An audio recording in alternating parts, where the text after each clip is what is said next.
हमें quadratic equation given है, जबकि हमें ये बताया जा रहा है कि इस क्वाड्रेटिक इक्वेशन के अगर हम रूट्स फाइंड करते हैं और फिर उनके रूट्स का स्क्वायर और फिर उनका सम किया जाए तो वो 6 आता है। और फिर हमें ये बताना होगा कि इसमें जो हमें के एक अननोन नजर आ रहा है जो वेरिएबल, इसकी क्या वैल्यू होगी। तो हम चलें स्टार्ट करते हैं इस तरह से कि सबसे पहले जो हमारी गिवन कंडीशन है हम इसको लिखते हैं इस तरह से कि हम कहते हैं कि हमारे पास जो है अल्फा और बीटा जो है ये यानी इस इक्वेशन के रूट्स हैं, इस क्वाड्रेटिक इक्वेशन के क्या हैं जी, रूट्स हैं।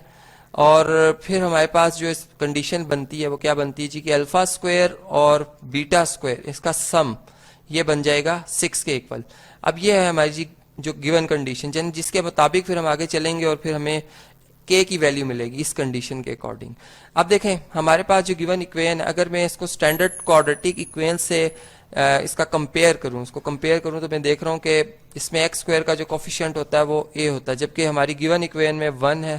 तो यहां से फिर हमें मालूम हुआ कि ए जो है वो 1 है। इसी तरह अगर हम आगे लिखें तो इसकी बनता है जी बी एक्स और प्लस सी इक्वल टू 0। अब देखिए अगर 1 बाय 1 इनको हम कंपेयर करें तो इधर x का कोफिशिएंट जो है -2k है, तो हम यूं कहेंगे कि हमारे पास जो b है, b इसकी वैल्यू आ रही है जी -2k,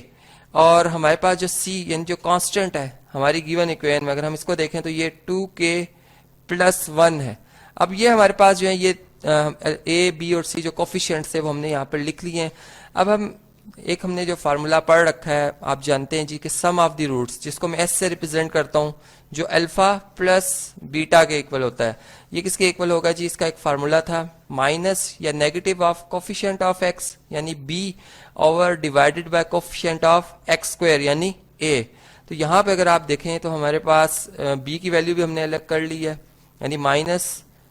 या हम नेगेटिव ऑफ -2k भी कह सकते हैं यहाँ पर, और डिवाइडेड बाय हमारे पास b जो है सॉरी a जो है इसकी वैल्यू क्या जी 1 है। तो यहाँ पर हमारे पास बन जाएगा 2k डिवाइडेड बाय 1 जो कि फिर अगेन 2k ही आ जाएगा। इसी तरह अगर हम प्रोडक्ट की बात करते हैं तो प्रोडक्ट जो हमारे पास है जिसको हम अल्फा बीटा कह सकते हैं, ये इक्वल होता है जी कांस्टेंट,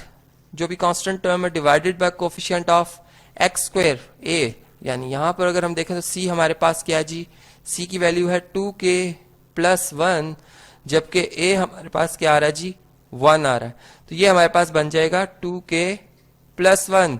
अब देखें हमने सम भी फाइंड कर लिया और प्रोडक्ट भी फाइंड कर लिया है। अब जो कंडीशन जो कि हमें बताई गई है, अगर हम इसी को अब हम लेके चलेंगे आगे, तो हमारे पास जो कंडीशन है, मैं अगेन इसको लिख रहा हूं, इस तरह से लिखूंगा जी कि इक्वेशन a या 1, हमने चूंकि इसको 1 का नाम दिया था, बिकम्स, ये क्या बन जाएगी जी, इसमें हमारे पास है alpha square plus beta square और ये इक्वल है 6 के। अब देखें हमारे पास alpha square plus beta square की अगर हम वैल्यू फाइंड करना चाहें तो इस वक्त हमारे लिए वो पॉसिबल नहीं है। हम ये कर सकते हैं कि इसी इक्वेशन की एक शेप, यानी इसको हम थोड़ा सा रीअरेंज करते हैं इस तरह से कि हम देख रहे हैं कि इसमें अल्फा स्क्वायर और बीटा स्क्वायर यानी स्क्वायर वाली 2 टर्म्स हैं, अगर इसमें हम +2ab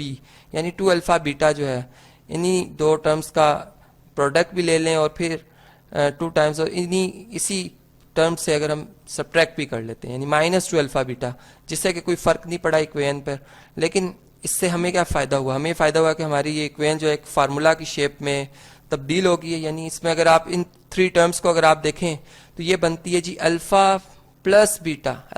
बीटा का whole square -2 times alpha beta. अब देखिए यहाँ पर आपके ज़हन में एक बात आएगी कि हम यूं भी तो कर सकते थे कि -2 अल्फा बीटा पहले लिखते और +2 अल्फा बीटा बाद में, और formula alpha minus beta whole square का बन जाता। बिल्कुल ऐसा हो सकता था, लेकिन हमें जो वैल्यूज गिवन है जी अल्फा प्लस बीटा की,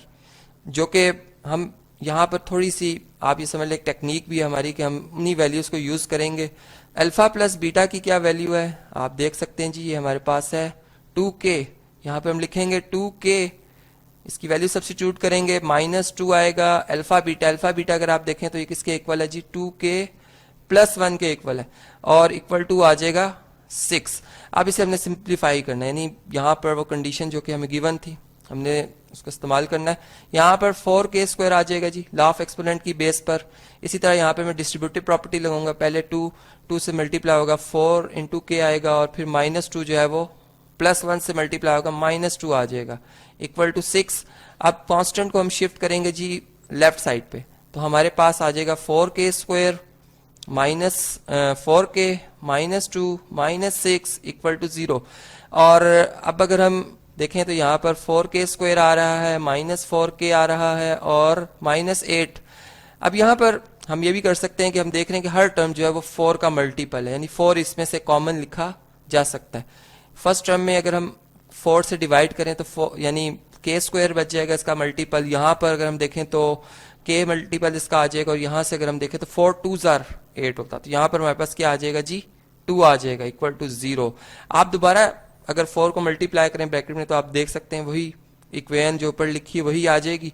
और यहाँ पे अगर हम 4 से बोथ साइड पे डिवाइड कर लें, यहाँ भी और यहाँ भी, इक्वालिटी की प्रॉपर्टी है जी, सेम नंबर से नॉन जीरो नंबर से डिवाइड किया जा सकता है। तो अब हमारे पास आ जाएगा k² minus k minus 2 equal to 0। और अब अगर हम मिड टर्म ब्रेक या चले मिड टर्म ब्रेक ही करते हैं, हमारे पास क्या फार्मूला बनेगा जी इसका, अगर आप देखें तो यहाँ पर हम यूँ कह सकते हैं कि ये k² minus 2k plus k minus 2 equal to 0, यानी अगर हम दोनों टर्म्स का सम करते हैं तो वापस हमें k मिलता है माइनस का k, और अगर हम दोनों का प्रोडक्ट करते हैं तो माइनस 2k² मिलता है। अब हम अगर फर्स्ट टू टर्म में से k जो है वो अगर कॉमन ले लें तो यहाँ पर k फर्स्ट टर्म में इसका मल्टीपल, सेकेंड टर्म में 2, इसी तरह यहाँ से 1 कॉमन ले लेते हैं तो ये k माइनस 2 ही आ जाएगा। और अब अगर हम इस तरह से करते हैं कि k माइनस 2 कॉमन ले लें तो हमारे पास क्या आएगा जी, k माइनस 2 कॉमन आ गया। यहाँ पर फर्स्ट टर्म का मल्टीपल k है और सेकंड टर्म का मल्टीपल +1 है इक्वल टू 0। और यहाँ पर हम रियल नंबर की प्रॉपर्टी लगा लेते हैं जी, k माइनस 2 इक्वल टू 0 और k +1 इक्वल टू 0। अब देखिए जी, यहाँ से अगर 2 को कांस्टेंट को अलग कर दिया जाए राइट साइड पे तो ये एडिटिव इनवर्स की प्रॉपर्टी यानी +2 हो जाएगा, हमें k की वैल्यू मिल गई जो कि पॉजिटिव 2 है। और यहाँ से अगर हम देखें तो 1 अगर यहाँ पे शिफ्ट होगा इसका एडिटिव इनवर्स जो कि -1 है, तो यहाँ से आपने देखा कि k की वैल्यू हमारे पास क्या आई जी, 2 भी आई और -1 भी आई। अगर आप इसको दोबारा जो गिवन इक्वेशन थी हमारे पास अगर उसमें हम सब्स्टिट्यूट करते तो हम देखेंगे कि वाकई फिर इसके सम जो है अगर उसके रूट्स का सम किया जाए, स्क्वायर करके सम किया जाए तो वो 6 ही बनेगा।